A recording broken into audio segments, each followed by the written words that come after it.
Gandang umaga po sa ating lahat. Ngayon po ang ikahuling linggo ng pagkaraan ng Ipipaniya na kung saan ating Ebanghelyo ngayon ay nagpapahayag ng buong katotohanan ng isang tinig ay iisa. Ang Ama ay sumasa Anak at ang Anak ay sumasa Ama. Pinapaalala sa bawat isa sa atin na gawin natin ang pagbabawang anyo.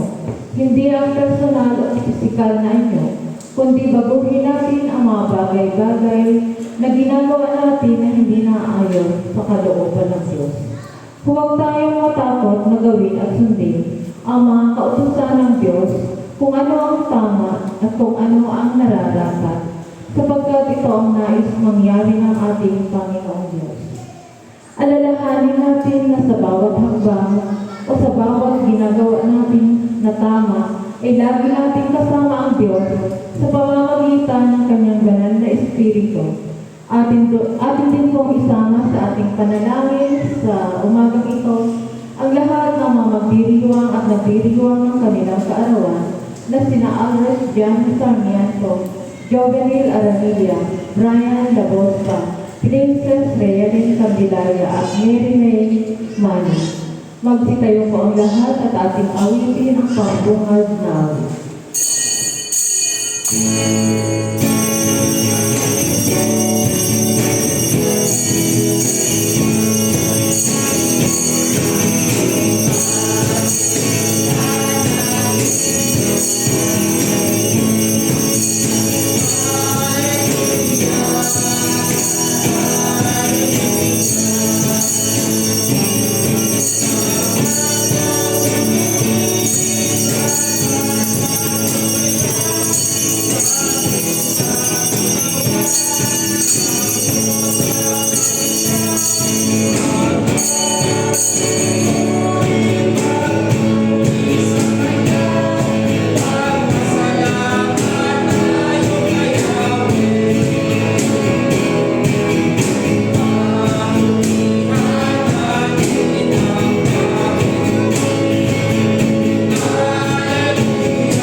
Makapangyarihan ng Diyos, lahat ng puso ay nakahayag sa iyo. Lahat ng nasa hangarin ay nakabatid mo at walang lihim na nalilingid sa iyo. Linisin mo ang aming mga puso sa pamamagitan ng iyong Espiritu Santo upang kami tapat na umibig sa iyo at marapat na pumuli sa iyong banal na pangalan sa pamamagitan ni Kristo ang ating Panginoon. Amen. Pakinggan po ninyo ang sinasabi ng ating Panginoong sa Jesucristo. Ibigin mo ang iyong Panginoong Diyos ng buong mong puso, ng buong mong isip at ng buong mong lakas. Ito ang una at dakilang utos ng pangalawa ay tulad ng una. Ibigin mo ang iyong kapwa tulad ng iyong sarili. Sa dalawang utos na ito ay nababatay ang buong kautusan at ng mga propeta. Magsinuhod po ang lahat.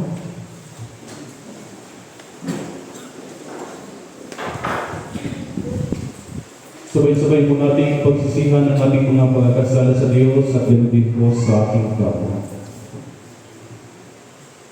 Humingi ang isa sa iyo, Diyos, na mapangyarihan sa lahat ng mga santo at sa isa't isa na kami nagkasala sa aming mga isip, sa aming mga nasabi, sa aming mga nagawa sa kasalitaan namin, at ito'y sarili namin kamalian. Kaya sinasabi namin sa iyo, Diyos, na kaawaan kami, at sa lahat ng mga santo, na ipanalangin kami sa iyo, Panginoong Diyos. Amen. Amen.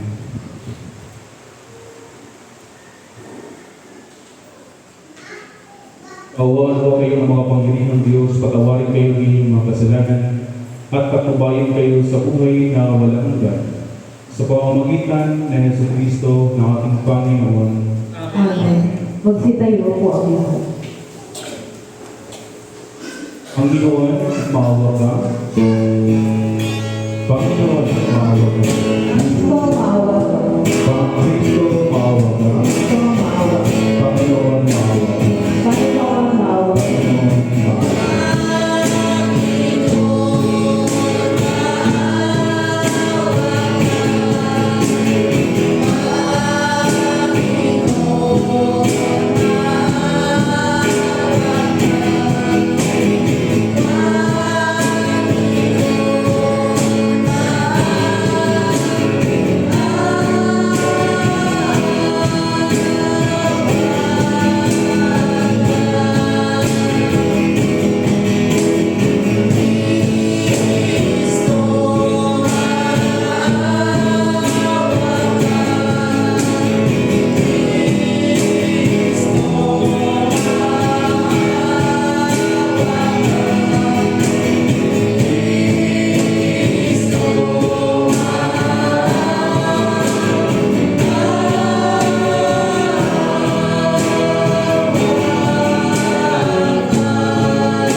Panginoon ay sumainyo. At sumainyo rin. Tayo'y manalangin. Mabaging Diyos, bago nagdusang iyong bugtong na anak, ay naghayag ang kanyang kaluwalhatian sa banal na mundo. Itulot mo po na kaming nagtataglay ng pananampalataya ay maging malakas upang aming mapagtagumpayan ang mga kamalian at mga bagong sulat niya mula sa pagkalugmok patungo sa kaluwalhatian ng tagumpay. Alang-alang sa iyong anak na si Yesu Kristo aming Panginoon, na nabubuhay at naghaharing kasama mo at ng Espiritu Santo, isang Diyos ngayon at magpakailanman. Amen. Tayo nalangin, makapangyarihan, walang Diyos. Kami ko'y nagpapasalamat sa patuloy na pagkaloob mo sa amin ng biyaya ng buhay upang kami muling magkatipon dito sa iyong bahay panalangin upang sama-sama kang pasalamatan. Pero din po sa lahat ng aming mga kapatid na ngayon nagpapasalamat, lalo na sa lahat ng mga nagdiriwang ng kanilang mga karawan, kina Aldrich Jan Sarmiento, Jovenel Aranelia, Brian Lagusta, Princess Rhea Lynn Candelaria, at din po kay Mary May Mani, na nawa o Diyos, patuloy mo nawa silang pagkalooban ng marami nawang karawan sa kanilang buhay, at patuloy mo din silang samahan sa pamagitan ng iyong Espiritu Santo. Permit mo sa Third Sunday Mass sponsor na ito'y pinapangunahan sa bawat pamilya, lalong-lalo na sa pamilya nila Milet Recania, Dondon Recania, Jonel Recania, Milady Sibelia, Fermin Diegelan, Adrian Leal, Joel Diegelan, Janet Recania, Joey Apostol, Romulo Rey, Napoleon Perlas, Leticia Villavicencio, Benjamin Candelaria, Rodolfo Candelaria, Mercedita Encenas, Lomar Saludes, Norberto Ricania, Aileen Medina, Hernani Rianzares, Henry Ricania, Camilo Piegala, Nanek Manalo, Arvin Perlas, at din po sa aming kapatid na si Bernardo Labusta Jr. Nanawa ko Diyos, patuloy mo nawa silang pagkalooban ng biyaya. Pero din po ang isang masaganang pamumuhay upang patuloy nilang magampanan ng kailang mga tungkulin na pangunahan ang pagdiriwang na ito. At ang lahat ng ito ay sumagitan na Yesu Cristo ang aming Panginoon. Amen. Tayo po'y manalangin. Makapangyarihan ng Diyos at puno ng awa.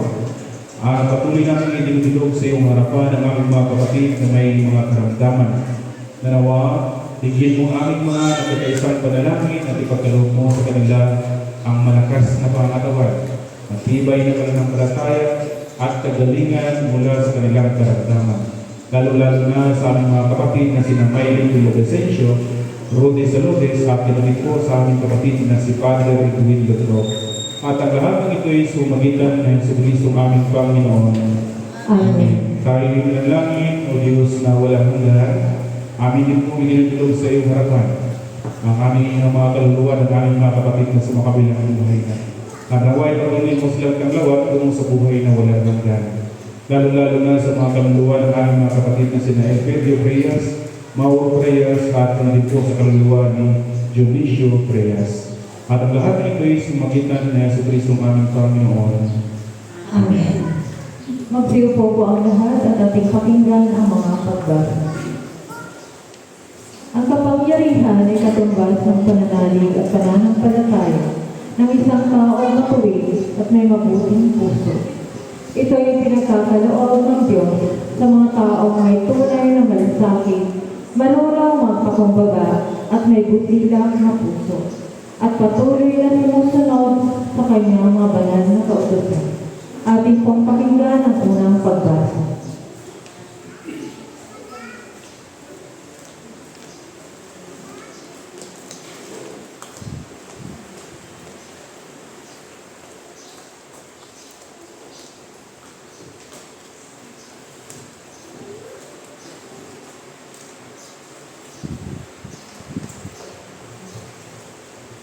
Ang unang pagbasa ay mula sa aklat ng Exodus, Kabanata 14, Kabanata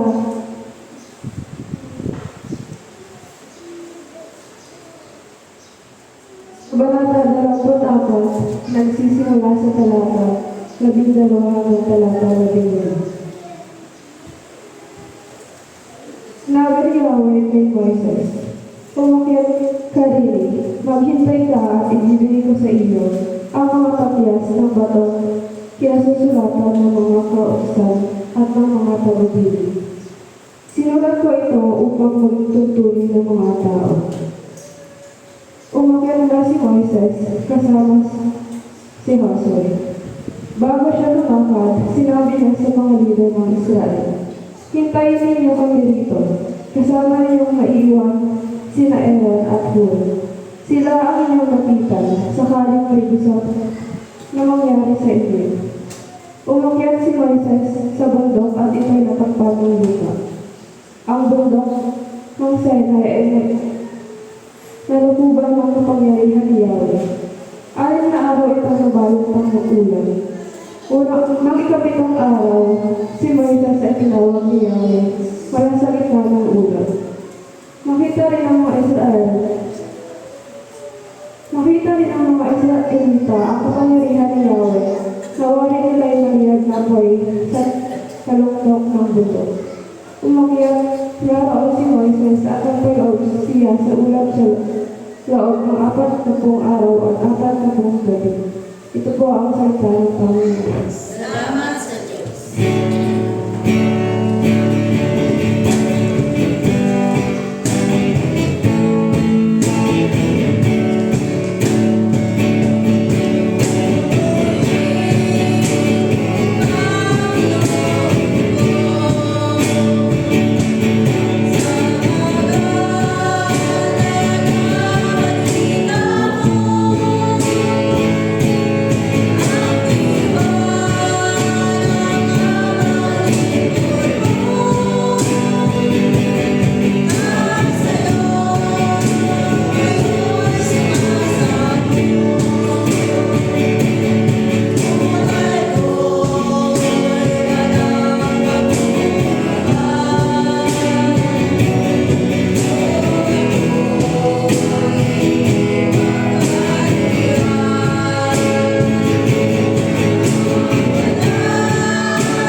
makapangyarihan siya, ang ating Panginoong Jesucristo. Siya ang ating ilaw, siya ang ating gabay at patnubay sa landas na ating tinatahak at tatahakin pa habang tayo nabubuhay. Siya ang ating sandigan. Ipinakilala ng isang tinig ang anak na kinalulugay niya, ang dakilang Diyos na ating tagapagligtas. Sa pamamagitan ng kalakasan at katatagan sa pananampalataya, buong puso natin isabuhay ang tinig ng mga kautusan ng ating Diyos na mga pangyarihan. Atin pong pakinggan ang ikalawang sakbat.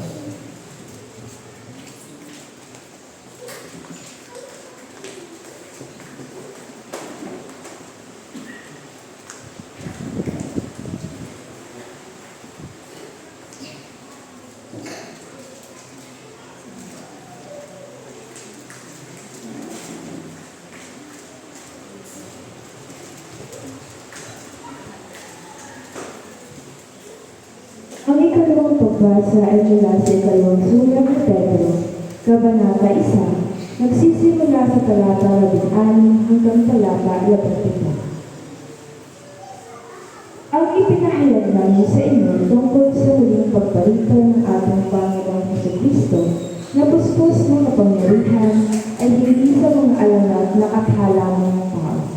Nataklihan namin ang kanyang kadakilaan nang ipagkaloob sa kanya ng Diyos Ama ang karangalan at kapurihan. Ito'y nangyari nang marinig ang tinig mula sa dakilang kalwalhatian ng langit. Ito ang pinakamamahal kong anak, siya ang kinalulugan kong lubos. Ito po ang salita ng Panginoon. Salamat sa Diyos.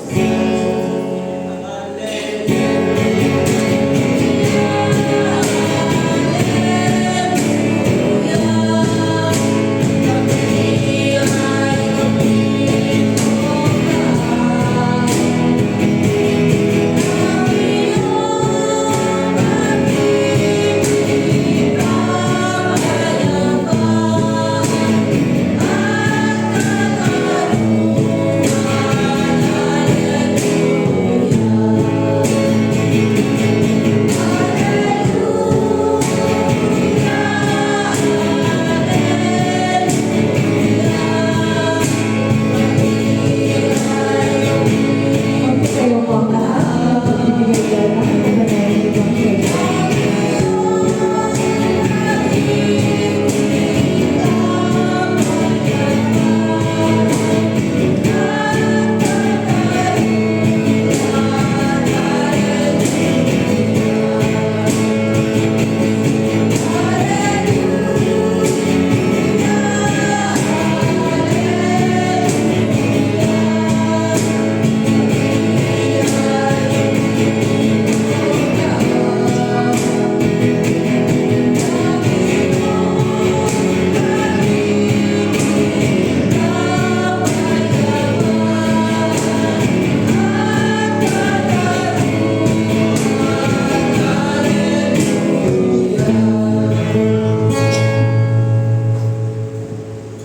Ang Panginoon ay sumainyo.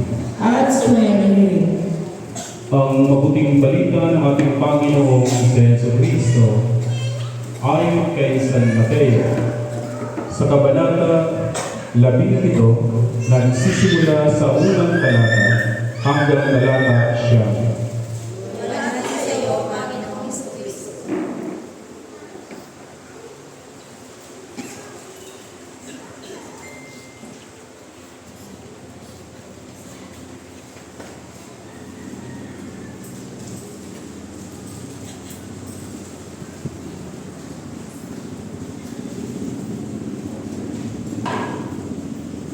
Pagkaraan ng 6 na araw, isinama ni Jesus si Pedro at ang magkapatid na sina Santiago at Juan. At sila'y umakyat sa isang mataas na bundok. Samantalang sila'y naroon, nakita nilang nagbagong anyo si Jesus. Nagliwanag na parang araw ang kanyang mukha at tumuting parang busilak ang kanyang damit. Nakita na lamang at sukat ng tatlong alagad na sina Moses at Elias na nagpag-usap kay Jesus. Kaya't sinasabi ni Pedro kay Jesus, Panginoon, mabuti pa'y dumito na tayo. Kung ibig ninyo, gagawa ako ng tatlong kubol. Isa sa inyo, isa kay Moses, at isa kay Elias. Nagsasalita pa siya'y nanliliman sila ng isang maningning na ulap. At mula rito'y may tinig na nagsabi, Ito ang minamahal kong anak na lubos kong kinalulugan. Pakinggan ninyo siya. Ang mga alagad ay natakot ng gayon na lamang nang marinig nila ang tinig at sila'y nakasubaso. Ngunit nilapitan sila ni Jesus at hiniko. Tumindig kayo, sabi niya. Huwag kayong matakot. At nang tumingin sila, ay wala na silang nakita kundi si Jesus. At habang bumababa sila sa bundok, iniutos ni Jesus sa kanila, huwag ninyong sasabihin kaninuman ang pangitain hanggat hindi muling nabubuhay ang anak ng tao.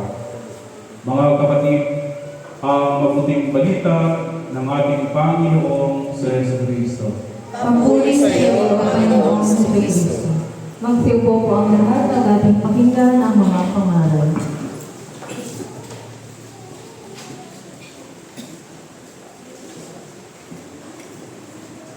Sa pangalan ng Ama at ng Anak at ng Espiritu Santo. Amen. Magandang umaga po sa ating lahat, mga kapatid. Welcome po sa pagdiriwa nitong misang ito. Ang huling linggo ng Epifania. Since ito ay huling linggo, next Sunday ay, o sa darating na Miyerkules ay araw na ng Kwaresma. Pag sabihin natin Kwaresma, ito ay 40 araw na pagdiriwa natin. Dahil kung ating napakinggan yung ating unang pagbasa, gano'ng kahalaga yung 40 days. Dahil ito yung panahon ng pag-aayuno.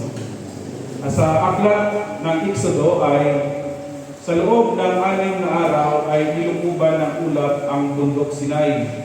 Pagdating ng 7 araw, inawag ni Yahweh si Moses at umakyat si Moses doon sa bundok Sinai at nanatiling siya sa loob ng 40 araw at 40 gabi. At kung tayo papasok na sa Kwaresma, ang ating Panginoon ay pumupunta naman sa ilang para pag-aayuno sa loob ng 40 araw at 40 gabi.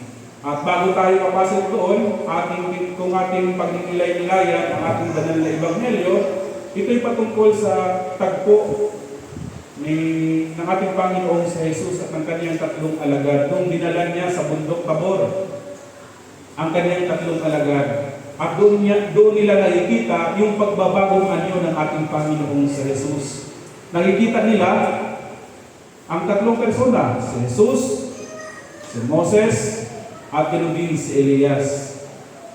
Ito isang malaking kahalagahan sa bawat isa sa atin na kung saan pinapatunayan ng ating Panginoong sa Jesus na siya yung revelation. Siya yung batas, siya yung dakilang propeta. Mga kapatid, tayo ngayon ay may malaking misyon, tinatawag na yung sa simbahan ay missiology, mission of the church. Tayo din ay kasapi noon upang maipalaganap natin yung salita ng Panginoon. At dito, sa ating banal na Ebanghelyo ay ipinapakita yung pag-akyat ng ating Panginoong sa Jesus sa bundok Tabor.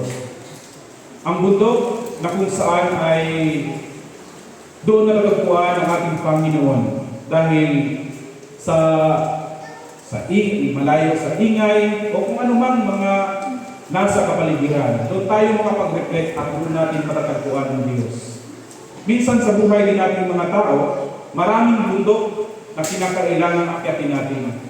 Maraming mga problema na kinakailangan natin lampasan.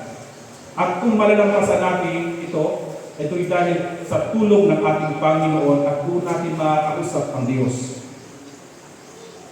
Kung ating tingnan sa ating banal na Ebanghelyo, nung masaksihan ng tatlong alagad, sina Pedro, Juan at Santiago, yung pagbabagong anyo ng ating Panginoon ay sabi ni Pedro, Panginoon, mananatili na lang tayo dito. Kung gusto po ninyo, gagawa ako ng tatlong kubol. Isa para sa inyo, isa para kay Moses, at isa para kay Elias. Minsan sa buhay nating mga tao ay kadalasan, tayo ay gusto tayong manatili kung saan tayo komportable. Yun yung totoo. Pero sa ating pagtitipon dito ngayon, hinihikayat tayo ng Diyos. Hinihikayat tayo ng ating banal na Ebanghelyo na kinakailangan mag-explore tayo sa buhay natin ito. Lalabas tayo doon sa ating tinatawag na comfort zone. Lalabas tayo upang matuto. Lalabas tayo para dalhin natin ang liwanag ni Kristo na siyang magbibigay daan tungo sa kaligtasan ng bawat isa. Dahil nung sinabi ito ni Pedro, ay sila'y naliliman ng makapal na ulap. Kaya nasabi niya, Panginoon, mananatili na lamang po tayo rito. Kung gustuhin po ninyo, gagawa ako ng tatlong kubol. Pero hinihikayat ng Diyos na humayo tayo, mag-explore tayo, kasama ang salita ng Diyos. Kinakailangan na kung saan ay sa buhay natin ito ay tuklasin natin sa buhay natin si Kristo. At kung sinabi ito ni Pedro, ay sila'y puno ng takot. Pero sa kabila ng kanilang takot, sila'y nilapitan ng ating Panginoon si Jesus. Anong sabi ni Jesus? Huwag kayong matakot. Tumayo ka. Tumayo kayo. Huwag kayong matakot. Kadalasan, sa buhay natin mga tao ngayon, ay tayo'y natatakot. Pero kung kasama natin si Kristo, naway magkaroon tayo ng lakas ng ating kalooban. Harapin ang lahat ng mga pagsubok sa buhay natin ito. At may isang tinig na nagsabi, ito ang minamahal kong anak na lubos kong kinalulugan. Diba? Yun yung sabi ng isang tinig. Makinig kayo, yun ang sabi. Tayo din, naway makinig din tayo. Dahil maraming boses ang ating naririnig sa buhay natin ito. Boses ng social media, boses ng ating kapitbahay, o boses ng ating sariling interes. Saan ba tayo nakikinig? Dapat merong isa lamang yung ating pakikinggan, ang salita ng Diyos. Huwag kayong makinig sa salita ng inyong kapitbahay. Dahil tayo ay patuloy na hinihikayat ng ating Panginoon na ang salita ng Diyos lamang ang siyang ating pakikinggan. Pero in reality, sa realidad na konsepto sa buhay nating mga tao, ay ang salita ng Diyos, minsan ito yung pinaka-boring sa lahat. Bakit? During sa misa, alimbaga, pag mag-sermon na yung pare, buti naman at wala ditong lumalabas, tapos naninigarilyo, nagkwentuhan sa labas, nagchismisan sa labas, yung iba ay natutulog sa upuan, yung iba ay laging tumitingin sa oras, laging nagmamadali, pero pag dito, wala naman, salamat naman sa Diyos. Pero yun yung realidad na kung saan ay minsan ang pinaka-ayaw natin ay yung makinig sa salita ng Panginoon. Pero salamat sa Diyos dahil tayo'y talagang focus. Dahil kung ating titingnan, mas interesado pa tayo sa salita ng ating kapitbahay kaysa salita ng Diyos. Ang gusto kasi ng ating banal na Ebanghelyo, sa umaga nito ay kinakailangan mag-transform tayo tulad ng ating Panginoon.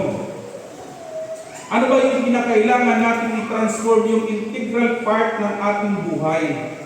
Yung pinakasentro sa buhay nating mga tao. Yung pinakailaliman ng buhay nating mga tao. At ano yun? Yung ating puso. Kinakailangan i-transform natin ito. Ano? Kaya lamang, yung nga sabi ko, mas interesado tayo sa kwento ng ating kapitbahay kaysa kwento o sa salita ng Diyos. Tanungin ko kayo, ano ba yung reaction ninyo pag tawag dito ay magkwento yung inyong kapitbahay sa inyo? Ha? Ano yung... Tingnan unahin natin yung facial expression ng tao na nakinig sa salita ng Diyos at yung facial expression ng tao na nakikinig sa kwento ng kanilang kapitbahay. Ano yung inyong facial expression? Lahat naman tayo dito ay mahilig sa kwentuhan. Ano? Sinong hindi mahilig sa kwentuhan? Ako'y gusto kong magkwentuhan. Kaya minsan ay pag kami ninisip sa kwentuhan, ay ako'y tinutulugan. Sabi ko ay, gusto ko makipagkwentuhan maya-maya ay wala na. Tulog na. Sabi ko yung aming kwento pala ay pampatulog ng aming asawa. Kaya, oo. Sa inyo, ano ba yung special expression ninyo? Kung sa salita ng Diyos, yung sinasabi ko kanina ay yung iba ay antok na, parang nakaupo sa sopa, yung iba ay tumitingin sa oras, yung iba ay lumalabas-labas para malilibang. Pero kung sa kapitbahay, ano yung facial expression ninyo? Madalas yung facial expression natin, pag nakikipagkwentuhan tayo sa ating kapitbahay ay makikita natin yung excitement. Diba? Excited tayo, kaya lumalabas ang ating reaksyon. Ano yung reaksyon? Madalas nakikita natin na tayo nakanganga. Diba? Nakanganga tayo, makikinig tayo sa salita ng ating kapitbahay. Nakanganga tayo. Anong sabi? Oh, ganun ba? Oh, di ba? Oh. Kaya nga pala, di ba? Like, tawa kayo dahil yun yung totoo. Pero kung ganun din yung gawin natin sa salita ng Diyos, bakit ganun pala yung dapat gawin natin? Di ba mas maganda? Di ba? Mas maganda yung nagiging outcome ng ating pakikinig kung ang salita ng Diyos ang ating pakikinggan dahil ito'y tungkol sa misyon ng ating Panginoon at ibahagi ang mabuting balita sa sangkatauhan para tayo magkakaroon ng kaligtasan. Ngunit, kung ang ating mas binibigyan pagpapahalaga yung kwento ng ating kapitbahay ay madalas kapahamakan. Bakit? Nakakita ka ng away. Matutulog ko ka pa. Diba? Pero kung salita ng Diyos, sigurado, kaligtasan. Hindi lamang sa sarili mo, kung naging kaligtasan ng iyong kapwa. Kaya ito yung gusto ng Diyos, mag-transform tayo. Wag lamang sa pisikal na aspeto. Lahat naman tayo gustong magbago. Lahat kayo gusto magbago. Tayo gusto natin magbago. Pero ano ba yung gusto ng Diyos na baguhin natin? Ano ba yung gusto ng Diyos para tayo mag-transform? Marami na ngayon ang nag-transform. Yung babae nagiging lalaki. Yung lalaki naman ay nagiging babae. Yung iba may itim ngayon ay mapuputik na. Diba? Dahil ang minsan ay tinitingnan natin yung outside appearance natin. Mas gusto natin magiging maganda tayo. Magiging guwapo tayo. Pero ang gusto ng Diyos ay magiging maganda yung kaloob-looban, yung ating puso. Ito yung gustong transformation ng ating Panginoon. Kaya sana sa umaga ito, bago tayo papasok sa tinatawag na Kwaresma, naway yung nilalaman ng ating puso ang siyang magbago. Kung ikaw ay chismoso, ay dapat alisin na yung pagiging chismosa at chismoso. Yung pakikinig mo sa kung ano-ano, dapat pakinggan mo ang salita ng Diyos. Kaya sana sa umagang ito, ang pagbabagong anyo ng ating Panginoon ay pagbuhin din natin yung ating mga gawa. Patuloy natin isa sa buhay ang salita ng Diyos upang sa ganun sa pamamagitan nito, tulad ng ating banal na Ebanghelyo, ito ang minamahal kong anak na lubos kong pinalulugdan. Ganun din dapat sana tayo.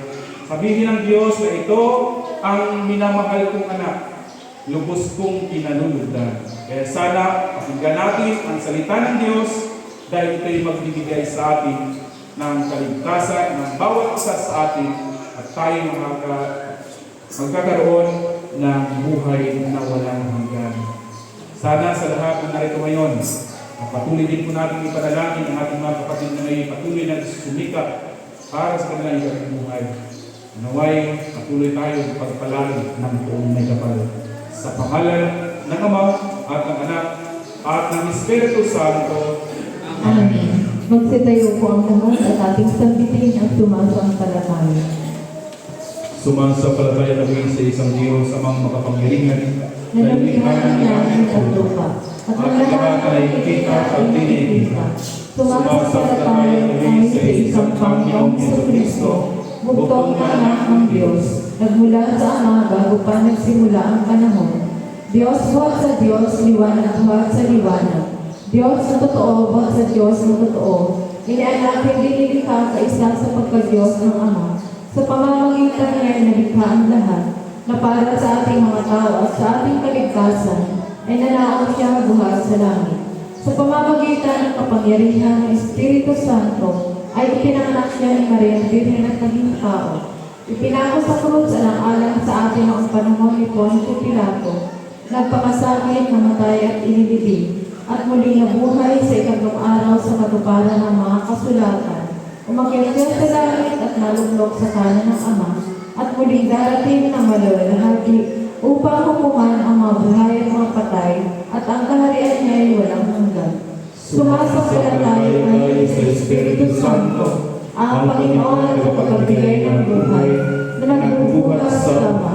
Sinasamba siya at niluluwalhati sa sama ng Ama at ng Anak. Nagsalita siya sa pamamagitan ng mga propeta. Nananalig tayo sa isang Iglesia banal, Katolika at Apostolika. Naniniwala tayo sa isang binyag sa pagpapatawad ng mga kasalanan, at hinihintay natin ang muling pagkabuhay ng mga namatay at ang buhay na walang hanggan. Amen.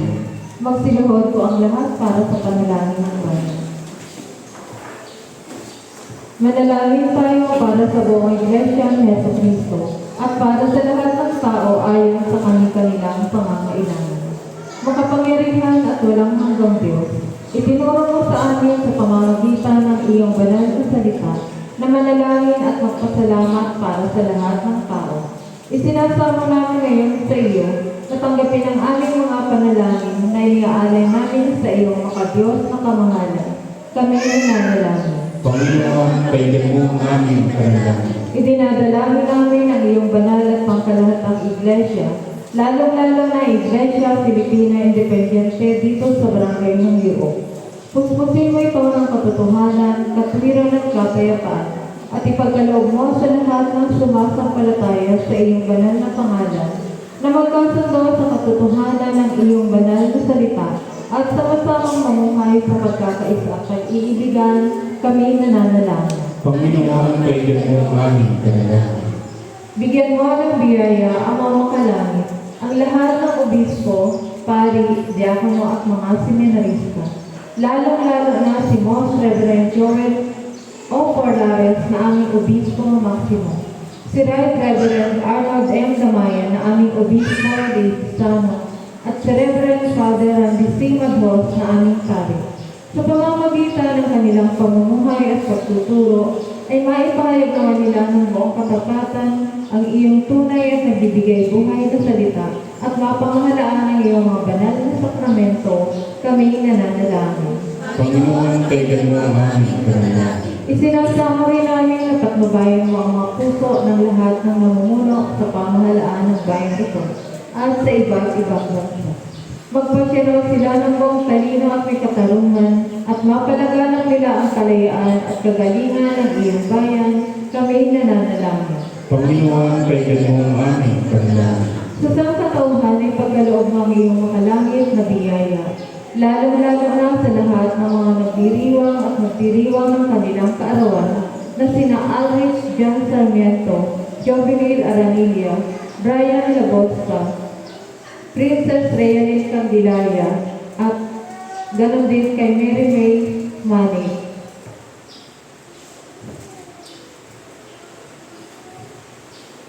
Ganon din sa third Sunday Mass sponsor sa linggo ito na sina Milet Ricanya, Don Ricanya, Jonel Ricanya, Melanie Sevilla, Fermin Pegalan, Adrian Diaz, Joel Pegalan, Janet Ricanya, Joey Apostol, Romulo Rey, Napoleon Perlas, Leticia Villavicencio, Benjamin Candelaria, Rodolfo Candelaria, Mercedita Encinas, Loma Saludes, Norberto Ricanya, Aileen Medina, Hernani Rianzares, Henry Ricanya, Camilo Pegalan, Nanette Manalo, Arvin Perlas, at Bernardo Lacosta Jr. at sa kongregasyong ito. Dinggin at tanggapin nawa nila ang iyong banal na salita na may kababaang loob at masunuring puso at paglingkuran ka ng may katapatan sa lahat ng araw ng kanilang buhay, kami nananalangin. Panginoon, kailan mo ang aming panalangin. Isinasamo namin, Panginoon, sa iyong kagandahang loob, na bigyang lakas at tulungan ang lahat ng nasa ligalig, kalungkutan, pangangailangan, may sakit o kapansanan, lalong-lalo na sa aming mga kapatid na sina Maylin Villavicencio, Rudes Saludes at Father Edwin Lonto. Kami nananalangin. Panginoon, kailan mo ang aming panalangin. Inaalaala namin sa iyong harapan ang iyong mga lingkod, lalong-lalo na sina Elpidio Frias, Mauro Frias at Dionisio Frias na sumakabilang buhay na sumasampalataya kay Kristo. Isinasama namin na igawad mo sa kanila ang patuloy na pagyabong sa pag-ibig at paglilingkod sa iyo, kami nananalangin. Panginoon, kailan mo ang aming panalangin. Pinupuri rin namin ang iyong banal, ang iyong mga banal na pangalan para sa lahat ng iyong mga santo. Bigyan mo kami ng biyaya upang makasunod sa kanilang mabubuting halimbawa at kami kasama nila yung makarating nawa sa kaganapan ng iyong banal na kaharian. Tugunin mo ang aming mga panalangin, alang-alang sa kanya na labing na buhay, upang magitan para sa amin. Siya na yung anak at aming tagapagligtas na sa Yesu Kristo. Amen. Magsitayo po ang lahat. Mga kapatid, tayo ang katawan ni Kristo sa pamamagitan ng isang Espiritu. Tayo lahat ay pinag-iisang katawan ng tayo'y binigyan. Panatilihin natin ang pagkakaisa na dulot ng Espiritu sa digis ng kapayapaan. Lagi nawang sumainyo ang kapayapaan ng ating Panginoon. At si Maylin. Magbatian po tayo ng kapayapaan sa bawat isa. Peace be with you. Peace be with you. Peace be with you.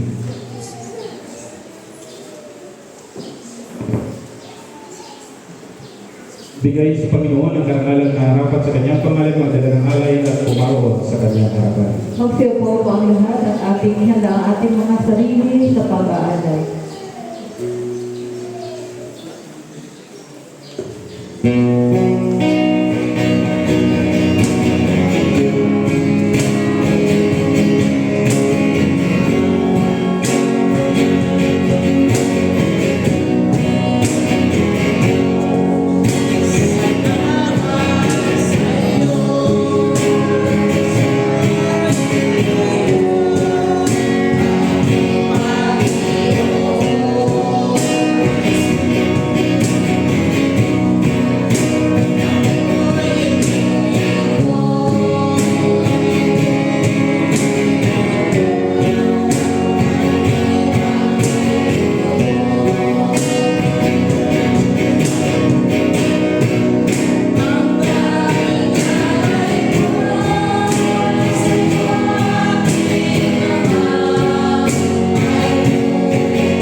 Sa iyong kasalanan ay binigay mo ang lahat ng aming mga pangailan. Kami ngayon mapapakabang lingkod ay nag-aalay sa iyo ito sa isa ng aming pagkakautang na loob sa lahat ng iyong kaawaan. Amen.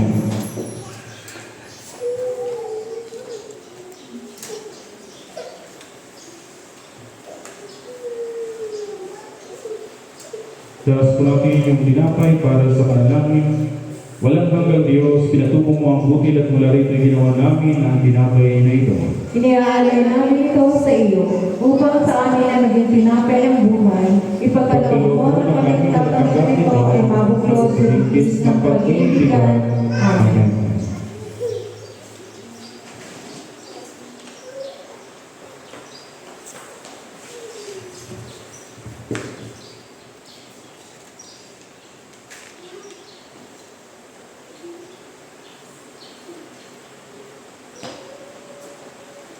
Tayo po'y malangin para sa alak. Makapangyarihan ng Diyos sa kapit mo ang alak na ito na aming ginawa mula sa iyong mga kaloob. Ito naway maging aming inumin espiritual upang kami tatanggap nito ay mapasigla at maging panibago at paglilingkod sa iyo. Amen.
ng ating diriwang itong banal na misa. Ang lahat ng inialay natin sa ating Panginoong Diyos, pasasalamat para sa lahat ng biyaya yung pinagkaloob niya sa atin, lalo ng biyaya ng buhay.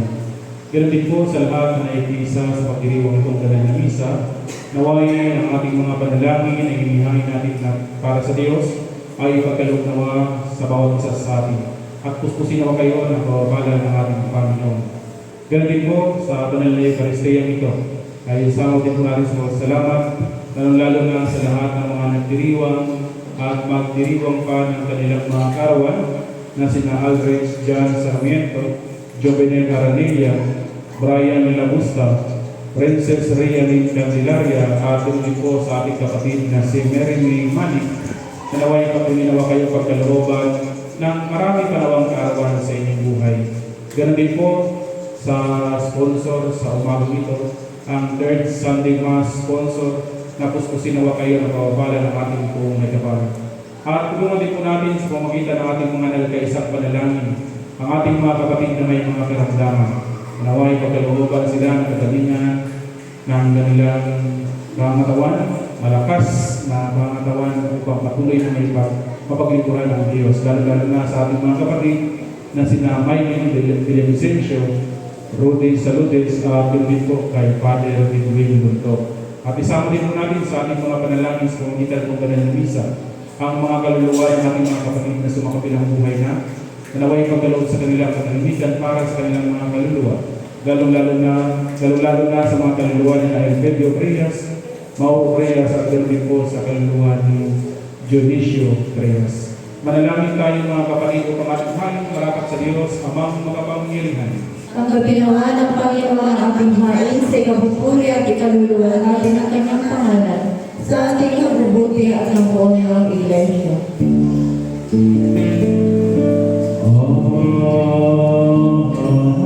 Ang kagandahang loob ng Panginoon ay mananatiling walang hanggang sa mga may takot sa Kanya, at ang Kanyang pagkamatuwid sa salisa Panginoon.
Lagi ang pupuri sa iyo at nasasabi.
Lahat ng kalulatihan ay sa iyo, Diyos, na mga Panginoon ng mga kalangit. Nang dahil sa iyong pag-ibig at kamuhan ay pinagkaloob mo ang iyong buktong na anak na sa Kristo, na maging tao na tulad na. At danasin niyang mamatay sa krus para sa aming katapusan. Doon ay kanyang ginawa sa pamamagitan ng minsang pag-aalay ng kanyang sarili, ang sampo at pinagmahalin para sa buong sanlibutan. At kanyang ipinatag at iniutos sa amin na ipagpatuloy isang pagulita sa kanyang mahalagang kamatayan at hain hanggang sa muli niyang pagdating. Sapagkat naging siya ipinangkal, ay kumuha siya ng pinapay. At nang siya magpasalamat sa iyo, ito kanyang piniras at ibinigay sa kanyang mahalagan at sinabi, kunin, kanin, ito ang katawan na yung pinagkaloob ko sa inyo. Gawin niyo ito sa pag-alaala sa akin.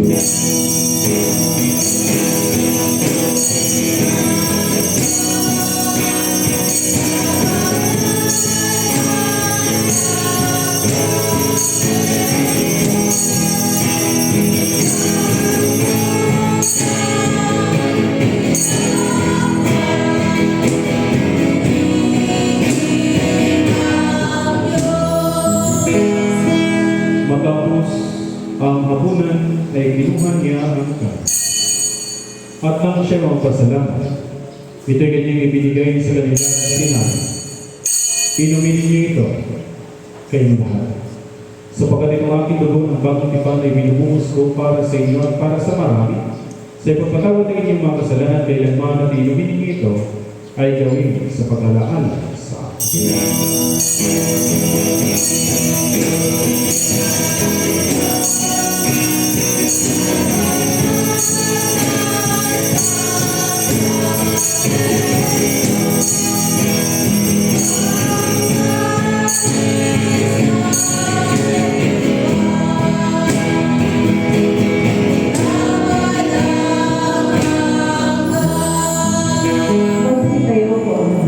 Kaya sabay-sabay po natin ipahayag ang misteryo ng ating pananampalataya. Si Kristo ay namatay, si Kristo ay muling buhay, si Kristo ay darating.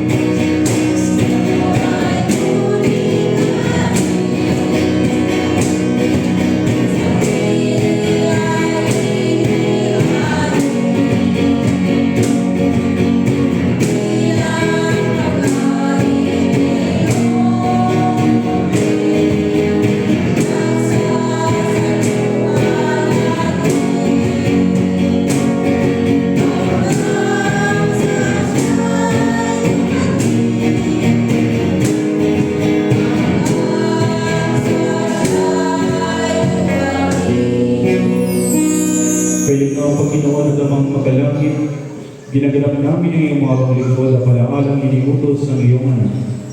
Sa aming pagulita sa kanyang pinagpalang pagkakasakit ng mahalagang kamatayan, sa kanyang mga pangyarihang pagkabuhay na muli, at maluwalhating pag-akyat sa langit, at sa aming pag-ihintay sa kanyang maluwalhating pagbabalik, ay aming inialay sa iyo itong dinapay ng buhay, at itong kalis ng kaligtasan. At kasama ng mga handog na ito'y inialay namin ng aming mga sarili, na isinasamo namin sa iyo, Natanggapin sa iyong kalangit na altar itong aming haming kapuri at pasasalamat. Butihing Ama, sa kapangyarihan ng iyong Espiritu Santo, ay pagtalangin mo at pakabanalin mo itong dinamay at alak, upang para sa amin ay maging kamahal-mahalang katawan at tugo ng iyong anak na si Yesu Cristo. Ang lahat nawa na katanggap ng banal na komunyon ito ay mapuspos sa iyong biyayang makalangit na pagpapala at maging kaisang katawan niya upang siya'y manahan sa amin at kami sa Kanya. At pagamat kami hindi karapat-dapat na makalay ng anumang hangin, gayon may sinasamo namin sa iyo na tanggapin itong aming tungkuling paglilingkod. Magsilawat po ang lahat. Sa pamamagitan ng Yesu Cristo ng ating Panginoon, sa pamamagitan niya at kasama niya at sa Kanya na kaisa ng Espiritu Santo, ang lahat ng karangalan at kalwalhatian ay sa iyo, O Amang makapangyarihan, ngayon at magpakailanman.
Magsitayo po ang lahat.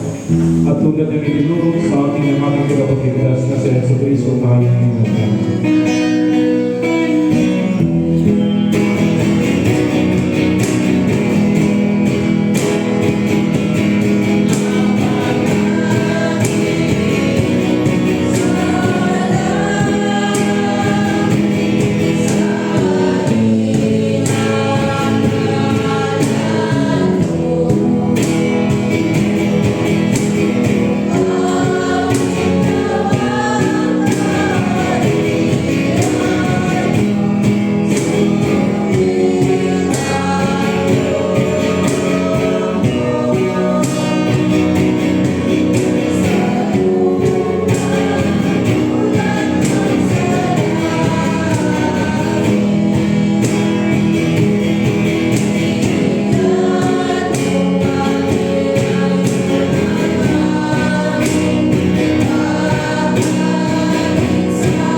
Panginoon, isinasamo namin sa iyo, iligtas kami sa lahat ng masama.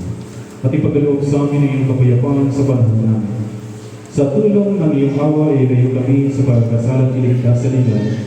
Sa pamamagitan ng iyong anak na sa Jesucristo, aming Panginoon, na nabubuhay, tagaharing kasama mo at ang Espiritu Santo, iisang Diyos na magpakailanman. Amen. Cordero ng Diyos, Mawag ka sa Mawag ka sa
Sabay-sabay po tayo na dumudulog kami sa iyong mga Panginoon, na hindi nagtiwala sa sarili namin pagkakatuloy, kundi sa iyong maraming dakilang awa. Hindi kami karapat-dapat na mahulot ng mga hutos sa ilalim ng iyong awa, subalit itas sa iyong pagkakamay. Ipagkaloob mo sa amin kung gayon buting Panginoon, namin tanggapin ang katawan ng iyong mahal na anak na si Jesucristo at inumin ang kanyang dugo upang kami na pinalalakas sa ating bago ng kanyang buhay ay manahan sa kanya siya sa ating makakailanman. Amen. mga kapatid, ang mga kaloob ng Diyos para sa bayan ng Diyos. Kunin ninyo ang mga ito sa pag-alaalang ibinigay ni Kristo ang kanyang sarili para sa inyo at tanggapin niyo siya sa inyong mga puso sa pamamagitan ng pananampalataya ng may pasalamat. Ang katawan ng dugo ni Kristo. Amen. Magsiupo po ang lahat at ating ihanda ang ating mga sarili sa pakikinaya.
sumahin. at sumendo rin. Tayo po'y manalangin. Makapangyarihan at walang Diyos, pinasalamatan ka namin. Sapagkat kami yung pinakain ng pagkain spiritual, ang kamamahalang katawan at dugo ng aming tagapagligtas na sa Jesucristo. At sa mga banal na misteryong ito, ay tiniyak mo na kami na mabuhay na bahagi ng katawan ng iyong anak at mga tagapagmana ng kanyang walang hanggang kaharian. Ngayon naman, sugo mo kami upang gawin namin ang tungkuling iniatas mo sa amin, upang ikaw ay ibigin pagkaturan ng aming kapwa, bilang mga tapat na saksi ni Kristo aming Panginoon, sa Kanya, sa iyo at sa Espiritu Santo, ang lahat ng karangal at kaluwalhatian, ngayon at pakailanman. Amen. Magsilubot po ang lahat.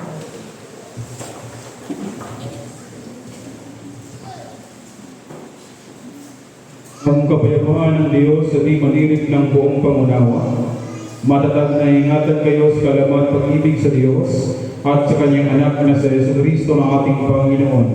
At ang pagpapala ng makapangyarihang Diyos, ang Ama, ang Anak, at ang Espiritu Santo, naway sumainyo laging manatili sa inyo, ngayon magpakailanman. Amen. Magsilubot po ang lahat. Muli magandang umaga po sa ating lahat mga kapatid. Magandang